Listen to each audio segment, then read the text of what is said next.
عمران خان صاحب کی سونامی میں گندا پانی کس طرح آیا؟ پاکستان تحریک انصاف کے اپنے رہنما نے یہ لائن دی ہے۔ جنرل باجوہ اور جنرل فیض کی گرفتاری کا مطالبہ صدر عارف الوی صاحب کو چٹا جواب دے دیا گیا ہے۔ پی ڈی ایم کو جو ہے وہ کس طرح ماموں بنایا گیا چینی مافیا کی جانب سے۔ فوج نے حکومت کا تختہ الٹ دیا ہے۔ صدر مملکت نے تنخواہ میں 2 اضافے مانگے ہیں۔ مستقبل میں پیپلز پارٹی کی قیادت نے پلان بی پر کام شروع کر دیا ہے، جس کے تحت پی ٹی آئی سے سیاسی اتحاد ہو سکتا ہے۔ السلام علیکم ناظرین، میں ہوں منصور علی خان، اپنے ڈیجیٹل چینل کے اوپر آپ کو خوش آمدید کہوں گا۔ ناظرین، بڑی اہم خبریں اس ویڈیو کے اندر ہے۔ عمران خان صاحب کی سونامی میں گندا پانی کس طرح آیا؟ یہ بڑی ایک زبردست قسم کی لائن دی ہے، اور یہ لائن کسی اور نے نہیں دی بلکہ پاکستان تحریک انصاف کے اپنے رہنما نے یہ لائن دی ہے کہ عمران خان صاحب کی سونامی میں گندا پانی آ گیا۔ اور اس کے ساتھ ساتھ جنرل باجوہ اور جنرل فیض کی گرفتاری کا مطالبہ کون کر رہا ہے، یہ اپڈیٹس بھی آپ کو اس ویڈیو کے اندر میں دینے جا رہا ہوں۔ اور اس کے علاوہ بڑی اہم انٹرسٹنگ خبریں ہیں۔ صدر عارف الوی صاحب کو چٹا جواب دے دیا گیا ہے۔ کس نے دیا ہے چٹا جواب، اس کی ساری تفصیلات بھی آپ کے ساتھ شیئر کرتے ہیں، لیکن سب سے پہلے آپ سے ریکویسٹ ہے کہ چینل کو سبسکرائب کرنا مت بھولیے، اور ہمارا جو ٹارگٹ ہے 8 لاکھ سبسکرائبرز کا، اس میں آپ بھی اپنا حصہ ڈالیے۔ اور 7,22,000 ہم لوگ آلریڈی اچیو کر چکے ہیں، 22% ہمارا ٹارگٹ ہو چکا ہے۔ آہستہ آہستہ مسترد بڑھ رہے ہیں، تو اگر آپ نے ابھی تک سبسکرائب نہیں کیا تو پلیز چینل کو سبسکرائب ضرور کیجیے اور بیل آئیکن جو ہے وہ ضرور پریس کیجیے۔ ساری خبریں تیز میں پڑھنا شروع کروں گا، آپ کے ساتھ شیئر کروں گا، تو میرے ساتھ رہیے گا اور اینڈ تک ویڈیو کو ضرور دیکھیے گا۔ سب سے پہلے تو جناب جو بری خبر ہے وہ یہ ہے کہ ملک میں سونے کی فی تولہ قیمت جو ہے وہ 2900 روپے بڑھ گئی ہے، ایک دم 2900 rupees. All Pakistan gems and jeweller association کے مطابق اس اضافے سے ملک میں فی تولہ سونے کا بھاؤ 2,36,400 روپے جناب ہو گیا ہے۔ اس طرح 10 گرام سونے کا بھاؤ 2,486 روپے اضافے سے 2,02,675 روپے ہو گیا ہے، تو ایک یہ بہت بڑا جمپ آیا۔ اور میں آپ کو پہلے بتا دوں کہ موسٹ پروبلی آج رات کو، یہ جب آپ یہ ویڈیو دیکھ رہے ہیں، آج رات کو پٹرول اور ڈیزل کی نئی قیمتیں بھی اناؤنس ہونے جا رہی ہیں، اور یہ شک و شبہ ظاہر کیا جا رہا ہے کہ شاید اس کے اندر بھی ایک پرائس انکریز جو ہے وہ آ سکتا ہے، تو we'll keep a look out on that. اچھا جی، اس کے علاوہ ایک اور خبر جو بڑی انٹرسٹنگ آئی ہے، جیو کے اوپر یہ خبر شیئر ہوئی ہے چینی کے حوالے سے، کہ پی ڈی ایم کو جو ہے وہ کس طرح ماموں بنایا گیا چینی مافیا کی جانب سے۔ چینی مافیا جو ہے وہ ہر دفعہ کوئی نہ کوئی اپنا کردار ادا کر جاتا ہے، اور اس مرتبہ پی ڈی ایم کو بھی انہوں نے نہیں چھوڑا ہے، بلکہ یہ نااہلی اور بے وقوفی کہی ہے پی ڈی ایم گورنمنٹ کی کہ ان کے ساتھ یہ سب کچھ ہوا ہے۔ انہوں نے ہوا کیا، انہوں نے کیا، خود کیا انہوں نے۔ ہوا یہ ہے کہ جناب چینی مافیا نے جو ہے وہ ملک میں انہوں نے کہا کہ جی چینی بہت ہے، ایکسپورٹ کی اجازت دی جائے، حکومت مان گئی۔ انہوں نے کہا جی بہت زیادہ چینی بن گئی ہے تو ہمیں ایکسپورٹ کی اجازت دی جائے، حکومت نے مان لیا، اور پی ڈی ایم کی گورنمنٹ نے 2.5 لاکھ میٹرک ٹن چینی ایکسپورٹ کرنے کی اجازت دے دی۔ چینی مافیا نے اجازت کا فائدہ اٹھاتے ہوئے زیادہ چینی ایکسپورٹ کر دی، لاکھوں میٹرک ٹن افغانستان ہی اسمگل ہو گئی۔ اس کے بعد سستی چینی باہر بھیج کر مہنگی چینی جو ہے وہ منگوا لی گئی واپس، اور اس میں ڈالرز کے ذریعے منافع بھی کمایا گیا، اور یہ سارا منافع جو ہے وہ شوگر مل مالکان کی جیب کے اندر گیا، اور اس طرح شوگر مل مافیا جو ہے وہ ان کی جناب چاندی ہو گئی، اور چینی کم ہوئی تو مانگ اور زیادہ بڑھ گئی اس کی، اور اس کی وجہ سے چینی کی پرائسز جو ہیں وہ ہوش ربا اس میں اضافہ ہوا۔ اچھا، اس پوری کارروائی پر شوگر ملز مالکان سے تو کسی قسم کی کوئی انکوائری نہیں ہوئی، اور نہ ہی کوئی پوچھ گچھ ہوئی۔ اگلے کرشنگ سیزن میں پھر چینی زیادہ بنے گی۔ اب ملک بھر میں یہ کہانی دہرائی جا رہی ہے، پہلے بھی پی ٹی آئی کے دور میں بھی یہ سب کچھ ہو چکا ہے۔ آپ کو یاد ہوگا پوری ایک شوگر رپورٹ بنی تھی اس سارے معاملے کے اندر، جس میں جہانگیر ترین کا نام بھی آیا تھا، شریف خاندان کی ملوں کا نام بھی آیا تھا، عثمان بزدار صاحب بھی اس رپورٹ کے اندر آئے تھے کہ جناب ان کی کابینہ نے اپروول دی تھی۔ تو کم ہوتے ہوئے چینی کے ذخائر نے حکومت کو 10 لاکھ میٹرک ٹن جو ہے وہ 220 روپے کلو کے ریٹ پر امپورٹ کرنے پر مجبور کر دیا ہے، اور جس کا بوجھ جو ہے وہ خزانے اور صارف کی جیب میں پڑے گا۔ تو پہلے چینی زیادہ تھی، ایکسپورٹ کر دی، اب چینی کم ہو گئی تو امپورٹ کرنی پڑ گئی 220 روپے کے حساب سے۔ تو آپ یہ دیکھیے کہ لوگوں کو جو ہے وہ کس طرح بیوقوف بنایا جاتا ہے۔ اس کے علاوہ جناب ایک اور خبر یہ ہے کہ فوج نے حکومت کا تختہ الٹ دیا ہے۔ فکر نہ کیجیے، پاکستان کی بات نہیں کر رہا، یہاں پہ ایسا کچھ نہیں ہوا ہے۔ یہ بیسکلی افریقی ملک ہے گبون، وہاں پہ یہ واقعہ پیش آیا ہے، جہاں پہ فوجی افسران نے سرکاری ٹی وی پر اعلان کیا کہ وہ موجودہ حکومت ختم کر کے الیکشن منسوخ کر رہے ہیں، اور سرکاری نتائج کے مطابق صدر علی بونگو انڈیمنا انتخابات میں کامیابی وہ حاصل کر چکے تھے۔ انتخابی نتائج منسوخ کرنے کا اعلان کرتے ہوئے فوجی افسر نے کہا کہ تمام جمہوری ادارے تحلیل کر دیے گئے ہیں، ہم نے موجودہ حکومت کا خاتمہ کر کے امن کے دفاع کا فیصلہ کیا ہے۔ افسر نے بتایا کہ وہ اداروں کی بحالی اور منتقلی کمیٹی کی طرف سے یہ بیان دے رہے ہیں۔ اور آرمی افسر نے کہا کہ حکومت، سینٹ، قومی اسمبلی اور آئینی عدالت تمام ادارے تحلیل کر دیے گئے ہیں، اگلے حکم نامے تک ملک کی سرحدیں بند کی جا رہی ہیں۔ تو یہ جناب وہاں پہ افریقی ملک کے اندر ہوا ہے۔ اچھا جی، اس کے علاوہ گزشتہ روز آج پرسوں جو توشہ خانہ کا جو ایک اس میں عمران خان صاحب کی سزا کو معطل کیا گیا تھا، اس سلسلے میں اب ہائی کورٹ نے جو ہے وہ ان کو ضمانت پر رہا کرنے کا حکم دیا تھا۔ اس کے بعد اس دن ان کے مچلکے نہیں جمع ہو سکے تھے، تو کل اب ان کے مچلکے جو ہے وہ جاری ہو چکے ہیں اور 1 لاکھ روپے کے عوض جو ہے ان کے مچلکے ایشو کر دیے گئے ہیں۔ مچلکے جمع ہونے کے بعد رجسٹرار ہائی کورٹ نے ان کی روپکار بھی جاری کر دی۔ ہائی کورٹ کا عملہ روپکار لے کر اٹک جیل روانہ ہوا، جبکہ روپکار کی کاپی سیشن جج ویسٹ اور اسلام آباد کی تحصیلدار کو بھی ارسال کر دی گئی، اور اس طرح عمران خان صاحب کی باقاعدہ طور پہ اب اس کیس کے اندر ان کی رہائی جو ہے وہ ممکن ہو پائی ہے۔ اچھا جی، اس کے علاوہ ایک اور بڑا انٹرسٹنگ ریمارک آیا ہے، اور وہ آیا ہے سپریم کورٹ کے ایک جج کی جانب سے۔ سپریم کورٹ میں بیسیکلی کل نیب ترامیم کے خلاف چیئرمین پی ٹی آئی کی درخواست پر سماعت ہوئی تھی۔ یہ سماعت چیف جسٹس عمرتا بندیال کی سربراہی میں 3 رکنی بینچ نے کی۔ اس میں جسٹس اعجاز الحسن اور جسٹس منصور علی شاہ جو ہے وہ شامل تھے۔ تو اٹارنی جنرل روسٹم پر آئے، اس پہ چیف جسٹس نے انہیں کہا گڈ ٹو سی یو۔ ایک تو گڈ ٹو سی یو جو ہے نا، یہ بڑا پھنس گیا ہمارے یہاں۔ اٹارنی جنرل نے کہا میرے حوالے سے خبر میں کہا گیا کہ میں نے پریکٹس اینڈ پروسیجر ایکٹ میں خامیوں کو تسلیم کیا ہے۔ اس پر چیف جسٹس نے کہا یہ تو عدالتی حکم کا حصہ ہے۔ اٹارنی جنرل نے کہا کہ میں عدالت کے سامنے متعلقہ حکم پڑھنا چاہتا ہوں۔ اٹارنی جنرل نے کہا کہ میں نے کہا تھا پریکٹس اینڈ پروسیجر اور نظر ثانی ایکٹ اوور لیپ کرتے ہیں۔ میرے سامنے اخبار ہے جس میں مجھ سے منسوب بات چھپی، خبر کے مطابق مجھ سے منسوب کیا گیا کہ میں نے نقائص تسلیم کیے ہیں۔ چیف جسٹس نے کہا کہ سمجھ نہیں آ رہا کہ انگریزی اخبارات میں خبر رپورٹر کے نام سے شائع کیوں نہیں کی جا رہی۔ معلوم نہیں تھا کہ یہ کوئی سینسرشپ کا نیا طریقہ آیا ہے۔ کچھ ترامیم بہت ذہانت کے ساتھ کی گئیں۔ اٹارنی جنرل صاحب آپ نے تو تسلیم کیا کہ قوانین میں مطابقت نہیں، جو قانون سازی کی گئی اس سے چیف جسٹس پاکستان کو ربر سٹیمپ بنا دیا گیا۔ جسٹس منصور علی شاہ نے ریمارکس دیے کہ نیب ترامیم اس شخص نے چیلنج کی جو خود پارلیمنٹ سے بھاگا ہوا ہے، یعنی کہ عمران خان صاحب۔ سمجھ سے باہر ہے باقی تمام امور کو چھوڑ کر نیب ترامیم کو کیوں دیکھا جا رہا ہے۔ نیب ترامیم کو کسی شہری یا مالیاتی ادارے نے چیلنج نہیں کیا۔ شہریوں کے بنیادی حقوق متاثر ہونے کے سوال کا آج تک جواب نہیں دیا گیا۔ ہم اس درخواست پر کیوں اتنا وقت ضائع کر رہے ہیں؟ سپریم کورٹ کو پارلیمنٹ کی قانون سازی میں نہیں پڑھنا چاہیے؟ نیب ترامیم کو نئی پارلیمنٹ کے لیے کیوں نہیں چھوڑا جا سکتا؟ چیف جسٹس عمرتا بندیال نے ریمارکس دیے کہ عدالت کو آئین کی روشنی میں ان ترامیم کو دیکھنا ہے، عوام کے پیسے کو کرپشن کی نظر نہیں کیا جا سکتا۔ اور اس کے بعد سماعت جو ہے وہ اب آج تک ملتوی کر دی گئی۔ آج اب اس کیس کی سماعت جو ہے دوبارہ ہوگی۔ تو بڑے سخت قسم کے ریمارکس جو ہیں وہ آئے ہیں جناب عمران خان صاحب کے حوالے سے جسٹس منصور علی شاہ کی جانب سے۔ اچھا جی، اس کے علاوہ ملک بھر میں عام انتخابات کی تاریخ پر رائے دینے کے معاملے میں آپ کو یاد ہوگا کہ صدر پاکستان عارف علوی صاحب نے ایک عدد لیٹر لکھا تھا۔ وہ لیٹر لکھا تھا جناب وزارت قانون اور انصاف کو، اور اس میں انہوں نے ان سے رائے لی تھی کہ آپ اپنی رائے دیجیے، آپ اس کے اوپر کیا کہتے ہیں۔ آپ کو یاد ہوگا اس سے پہلے انہوں نے الیکشن کمیشن کو لکھا تھا۔ الیکشن کمیشن نے آگے سے جواب دیا تھا کہ جی یہ اختیار آپ کے پاس نہیں ہے، یہ اختیار ہمارے پاس ہے کہ الیکشن کی ڈیٹ جو ہے کب اناؤنس کرنی ہے۔ اور اس کے بعد یہ جب لیٹر گیا تھا اور چیف الیکشن کمیشنر ان سے ملنے کے لیے نہیں گئے تھے، تو اس کے بعد صدر مملکت نے ایک لیٹر لکھا تھا منسٹری آف لاء کو۔ تو منسٹری آف لاء نے اب ان کو ایک چٹا جواب دیا ہے۔ اپنے خط میں منسٹری نے کہا ہے کہ جی انتخابات کی تاریخ دینے کا اختیار الیکشن کمیشن کے پاس ہے۔ الیکشن ایکٹ کے تحت انتخابات کی تاریخ دینے کے مجاز اتھارٹی الیکشن کمیشن ہی ہے۔ خط میں کہا گیا کہ ایک ساتھ صاف شفاف منصفانہ انتخابات کروانے کے لیے صرف الیکشن کمیشن تاریخ دے سکتا ہے۔ اس میں کہا گیا کہ آرٹیکل 48(5) صدر کو انتخابات کی تاریخ دینے کا اختیار تب دیتا ہے جب صدر 58(2) کے تحت اسمبلی تحلیل کرے۔ آپ کو یاد ہوگا میں نے آپ کو یہ پوائنٹ بتایا تھا جو میرے ریگولر ویوز ہیں۔ اس کے خط کے متن میں تحریر کیا گیا ہے کہ اگر فرض کریں کہ صدر 58(5) پر انحصار کر بھی لیں تو صرف قومی اسمبلی کے انتخابات کی تاریخ دے سکتے ہیں۔ خط میں تحریر کیا گیا کہ صدر اگر قومی اسمبلی کے انتخابات کی تاریخ دیں گے تو ملک بھر میں ایک ساتھ انتخابات ممکن نہیں ہوں گے۔ اس میں کہا گیا کہ صدر کی تاریخ دینے کا اختیار تسلیم کیا جائے تو صوبوں میں تاریخ گورنرز دینے کے مجاز ہوں گے۔ ایسے میں گورنر کے پی جبکہ سندھ، بلوچستان اور پنجاب میں الیکشن کمیشن الگ الگ تاریخ دے سکتا ہے۔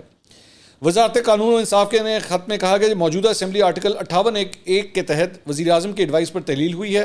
صدر کو دی جانے والی آرٹیکل 58(1) کے تحت ایڈوائس آرٹیکل 48 سے زیادہ اہمیت کی حامل ہے۔ اس میں کہا گیا کہ آرٹیکل 48(1) کے تحت صدر کے پاس ایڈوائس واپس بھیجنے کا اختیار ہوتا ہے۔ آرٹیکل 58(1) صدر کو ایڈوائس واپس بھیجنے کی اجازت نہیں دیتا۔ تو یہ جناب جواب جو ہے وہ سیدھا سیدھا دیا گیا ہے عارف علوی صاحب کو۔ اچھا، عارف علوی صاحب کی جو بات ہو رہی ہے تو انصار عباسی صاحب نے جو ہے وہ کل ایک سٹوری دی جو میں آپ کے ساتھ شیئر کرنا چاہتا ہوں۔ انہوں نے کہا کہ سرکاری دستاویزات کو دیکھ کر معلوم ہوتا ہے کہ صدر مملکت نے تنخواہ میں 2 اضافے مانگے ہیں، جن میں سے پہلے کا اطلاق 1 جولائی 2021 کو ہونا چاہیے، جبکہ دوسرے اضافے کا اطلاق 1 جولائی 2023 سے ہونا ہے، یعنی آنا ہے ابھی، یہ دوسرا اطلاق ابھی آنا ہے۔ انہوں نے کہا کہ فی الوقت صدر مملکت کی تنخواہ جو ہے وہ 8,46,550 روپے ہے، جس میں وہ 2 مراحل کا اضافہ چاہتے ہیں، جس کے تحت جولائی 2021 سے ان کی تنخواہ 10,24,335 روپے، جبکہ جولائی 2023 سے ان کی تنخواہ 12,29,190 روپے کر دی جائے۔ رواں ماہ کے ابتدائی دنوں میں اپنے ملٹری سیکرٹری کے ذریعے کابینہ سیکرٹری کو لکھے گئے خط میں صدارتی سیکرٹریٹ نے صدر کی تنخواہ، الاؤنس اور مراعات کے ترمیمی ایکٹ 2018 کے 4تھے شیڈیول میں ترمیم کی خواہش کا اظہار کیا تھا، تاکہ 1 جولائی 2021 سے صدر کی تنخواہ 10,24,325 جبکہ 1 جولائی 2023 سے 12,29,190 روپے ہو جائے۔ اس خط کے مطابق صدر کی تنخواہ، الاؤنس اور مراعات ترمیمی ایکٹ 2018 کے پیرا 3(2) کی روشنی میں گزٹ نوٹیفیکیشن کے مطابق صدر کا معاوضہ فیڈریشن کے امور کے سلسلے میں کسی بھی پبلک آفس ہولڈر کی تنخواہ سے علامتی طور پر 1 روپیہ زیادہ ہوگی، لہٰذا 2018 میں صدر کی ماہانہ تنخواہ 8,46,550 روپے مقرر کی گئی تھی اور 4 شیڈیول میں بھی اس کا اظہار ہوا تھا۔ پبلک آفس ہولڈر کی حیثیت سے چیف جسٹس پاکستان کی تنخواہ صدارتی آرڈر کے تحت کے ذریعے گزشتہ 2 سال کے دوران 2 مرتبہ بڑھائی گئی۔ چیف جسٹس پاکستان کی تنخواہ 1 جولائی 2021 سے صدر مملکت کی تنخواہ 10,24,324 روپے جبکہ 1 جولائی 2023 سے 12,29,189 روپے مقرر ہوئی۔ اس طرح صدر کی تنخواہ طے شدہ اصولوں کو مد نظر رکھتے ہوئے بڑھائی نہیں گئی۔ تو یہ جناب صدر کی تنخواہ سے متعلق جو ہے یہ خبر ہے۔ ایک ایکسپریس میں کل ایک بڑی انٹرسٹنگ خبر شیئر ہوئی تھی، میں وہ بھی ذرا آپ کے ساتھ شیئر کرنا چاہتا ہوں، اور وہ ہے سیاسی جماعت اور اسٹیبلشمنٹ کے اثر و رسوخ اور ان کے ساتھ کانٹیکٹس کے حوالے سے۔ یہ میں خبر آپ کے سامنے ویسے ہی پڑھوں گا جیسے لکھی ہوئی ہے۔ اس میں کہا گیا کہ ملک میں آئندہ جنرل الیکشن سیاسی میدان میں نئی صف بندیاں ہوں گی، ماضی کے مخالفین مستقبل میں قریب ہونے کے امکانات بڑھنے لگے ہیں۔ اکتوبر میں نواز شریف کی واپسی کے اعلان پر پیپلز پارٹی کے مقابلے میں اسٹیبلشمنٹ کے نون لیگ کی طرف جھکاؤ کے تاثر کے پیش نظر مستقبل میں پیپلز پارٹی کی قیادت نے پلان بی پر کام شروع کر دیا ہے، جس کے تحت پی ٹی آئی سے سیاسی اتحاد ہو سکتا ہے۔ پی ٹی آئی حکومت کے خلاف تحریک عدم اعتماد کامیاب کروانے میں آصف زرداری کا بھرپور کردار رہا اور تاثر یہ تھا کہ بلاول بھٹو آئندہ وزیر اعظم ہوں گے، لیکن حکومت ختم ہوتے ہی یہ تاثر اب ختم ہوتا جا رہا ہے، کیونکہ پنجاب کے پی بلوچستان میں سیاسی شخصیات کی پیپلز پارٹی میں شمولیت متوقع تھی۔ بلوچستان میں نگراں وزیر اعظم کے چناؤ کے بعد باپ پارٹی نے بھی پیپلز پارٹی سے ہٹ کر اپنی علیحدہ پوزیشن لے لی ہے۔ کے پی میں پرویز خٹک، پنجاب میں وٹو، نوانی، نکئی اور کھوکر گروپ سمیت دیگر سیاسی شخصیات نے پیپلز پارٹی کی قیادت سے ملاقاتیں کی، لیکن شمولیت اختیار نہیں کی۔ پرویز خٹک نے علیحدہ پارٹی بنا لی، باقی استحکام پاکستان پارٹی میں چلے گئے۔ پنجاب میں نگراں حکومت بھی نون لیگ کو ترجیح دے رہی ہے۔ پنجاب میں اس وقت تک نون لیگ کا مقابلہ پی ٹی آئی کے درمیان ہے۔ پیپلز پارٹی بیشتر علاقوں میں مقابلے کی پوزیشن میں نہیں۔ پیپلز پارٹی کی سینٹرل ایگزیکٹو کمیٹی کے اجلاس میں ممبران نے اس امر کا شدت سے اظہار کیا کہ پی ڈی ایم حکومت میں پیپلز پارٹی سے ہاتھ ہو گیا ہے، انہیں سندھ تک محدود کیا جا رہا ہے، بلکہ سندھ میں بھی ایم کیو ایم اکٹھا کر کے پیپلز پارٹی کے لیے مسائل بنائے جا رہے ہیں۔ لہٰذا نون لیگ کے ساتھ اختلاف کا عمل الیکشن کی حلقہ بندیوں سے شروع ہو گیا ہے۔ پیپلز پارٹی جماعت اسلامی سے بھی سیاسی اتحاد کر سکتی ہے، جس کا اندیہ پارٹی رہنما افضل چند نے چند ماہ قبل کیا تھا۔ اب پی ٹی آئی چیئرمین کے قریب اعتزاز احسن اور لطیف کھوسہ بھی ہیں، یوں ماضی اور حال کے حریف مستقبل میں اکٹھے ہو سکتے ہیں۔ تو جو صورتحال بن رہی ہے اس کو دیکھتے ہوئے جو ہے یہ خبر دی جا رہی ہے کہ پیپلز پارٹی اور پی ٹی آئی، کیونکہ پیپلز پارٹی یہ سمجھتی ہے کہ جی جتنا ہمیں شیئر ملنا چاہیے تھا وہ ہمیں نہیں ملا۔ یہ حقیقت ہے، اگر آپ یاد کریں تو میں نے اپنے کئی ویلاگز میں بات کہی ہے کہ پیپلز پارٹی ایکسپیکٹ کر رہی تھی کہ پی ٹی آئی سے جتنے لوگ نکلیں گے نا وہ پیپلز پارٹی میں جائیں گے، لیکن ہوا کیا کہ جہانگیر ترین صاحب اور علیم خان صاحب نے اپنی استحکام پاکستان پارٹی بنا لی اور یہ سارا کا سارا جو ملبہ تھا یہ ادھر چلا گیا۔ وہاں پہ پرویز خٹک صاحب بھی جو ہے ماضی میں پیپلز پارٹی میں رہ چکے ہیں، تو یہ ایکسپیکٹ کیا جا رہا تھا کہ پرویز خٹک صاحب اپنے گروپ کے ساتھ پیپلز پارٹی میں آ جائیں گے، لیکن انہوں نے بھی اپنی جماعت پاکستان تحریک انصاف پارلیمنٹیرینز بنا لی اور وہ سارا کا سارا گروپ بھی وہاں پہ چلا گیا، تو کچھ بھی پاکستان پیپلز پارٹی کے ہاتھ میں نہیں آیا، جس کی وجہ سے پیپلز پارٹی بھی یہ سمجھتی ہے کہ ان کے ساتھ ہاتھ ہو گیا ہے۔ اس کے علاوہ رانا ثناء اللہ صاحب کل رات کو جناب میرے شو کے اندر تشریف لائے ہوئے تھے اور انہوں نے ایک بڑے میرے سوال کے جواب میں بڑی انٹرسٹنگ بات کی۔ انہوں نے کہا کہ ماضی کے جو سہولت کار تھے ان سے بھی سوال ہونا چاہیے۔ تو ماضی کے سہولت کاروں میں انہوں نے نام لیا کہ ثاقب نثار صاحب سابق چیف جسٹس وہ اور ان کے ٹولے، اور اس کے ساتھ ساتھ جنرل فیض اور جنرل باجوہ، یہ تمام سہولت کاروں سے بھی سوال ہونا چاہیے. تو میں نے ان سے ایک سوال کیا, میں نے کہا جی یہ بتائیے کہ ایک گرفتاری کی بھی خبریں آ رہی ہیں کہ کوئی بڑی گرفتاری بھی ہو سکتی ہے, تو ان سہولت کاروں کی گرفتاری کا بھی آپ مطالبہ کرتے ہیں؟ تو انہوں نے کہا جی بالکل, یہ مطالبہ تو ہم کرتے ہیں اور یہ ہمارا مطالبہ ہے کہ ان کی گرفتاری ہونی چاہیے, لیکن ابھی میرے پاس ایسی کوئی خبر نہیں ہے کہ ایسا ہونے جا رہا ہے.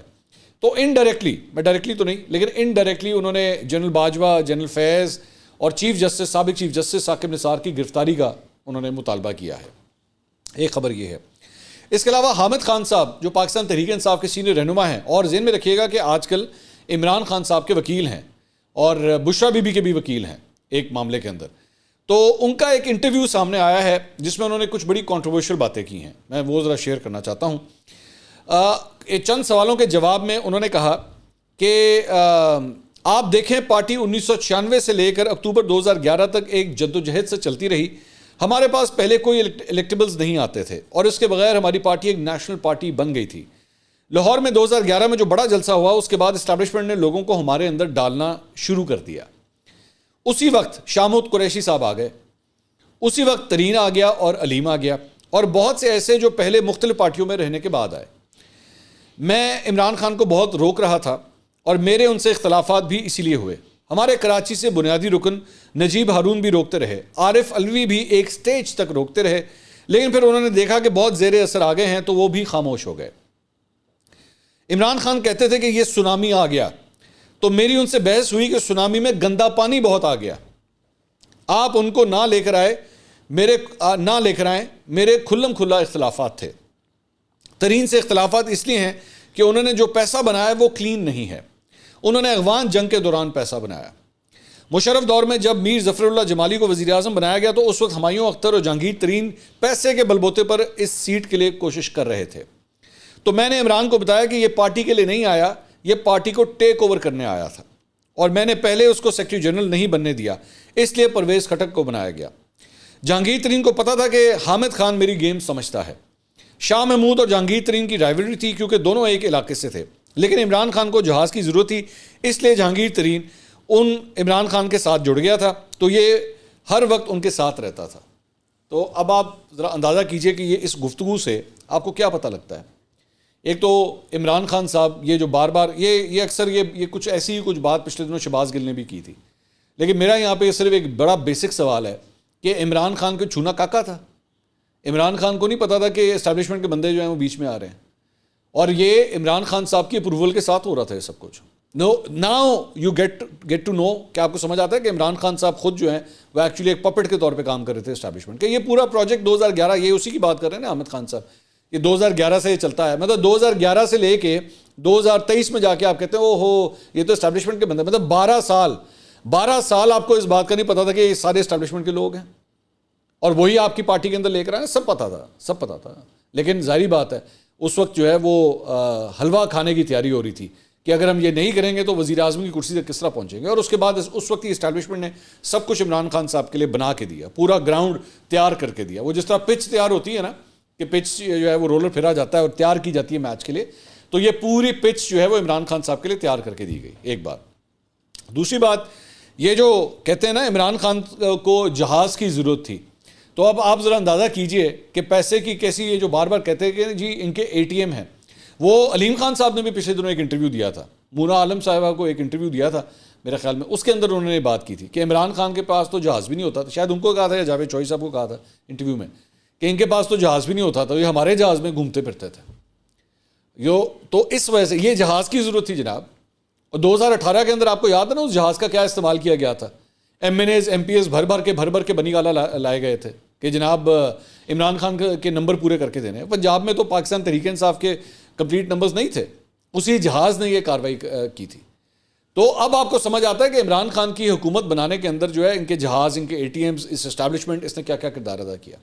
تو اس لیے آج ہنسی آتی ہے, آج ان کے اوپر کیا لگانے کو دل کرتا ہے جب یہ کہتے ہیں ہاں نہیں سویلین بالادستی کے لیے ہم نے سب کچھ کر رہے ہیں. آپ لوگ سویلین بالادستی کے لیے سب کچھ کر رہے ہیں.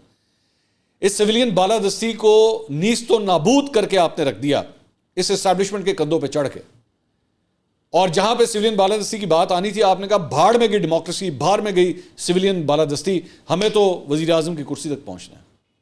اس لیے بڑا مشکل ہوتا ہے آپ کے لیے کسی قسم کی بھی فیلنگز جو ہے نا وہ ابھارنا یا آپ کے لیے افسوس کرنا کہ دیکھیں آج آپ کو اسٹیبلشمنٹ کی جوتیاں کس طرح پڑ رہی ہیں. یہ حقیقت ہے, اصل بات یہ. لیکن پھر بھی جہاں پہ عمران خان صاحب کے ساتھ زیادتی ہوگی نا وہاں پہ کہیں گے کہ ان کے ساتھ غلط ہو رہا ہے, ناانصافی ہو رہی ہے. یہ چھپ چھپا کے جس طرح ٹرائل ہو رہا ہے اٹک جیل کے اندر, میں سمجھتا ہوں یہ غلط ہو رہا ہے, نہیں ہونا چاہیے, کھلم کھلا یہ بات ہونی چاہیے.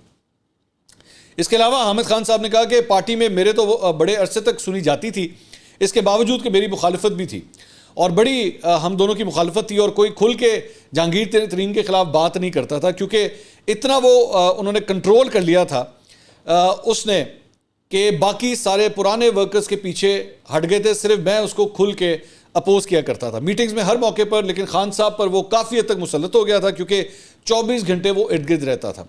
دوسری جو بات تھی جس پر کنونس ہوا عمران خان, جہاں آگے ہمارے اختلافات ہوئے, میری سوچ رکھنے والے جسٹس وجیہ الدین بھی تھے. یہ کہتے تھے کہ بھائی اسٹیبلشمنٹ کے کندھے پر چڑھ کے نہیں بننا, ٹھیک ہے آپ اتنے پاپولر ہو رہے ہیں اپنے ہی زور پر, تو ہم اپنے زور پر ہی پرائم منسٹر بن سکتے ہیں اور ہم الیکشن جیت سکتے ہیں. ان کا یہ کہنا تھا کہ یہ جو ہیں آئیڈلسٹ ہیں جو کبھی آپ کو پرائم منسٹرشپ تک نہیں پہنچائیں گے, اس میں میرا نام لیتے تھے کہ اس قسم کے آئیڈلسٹ ہوتے ہیں.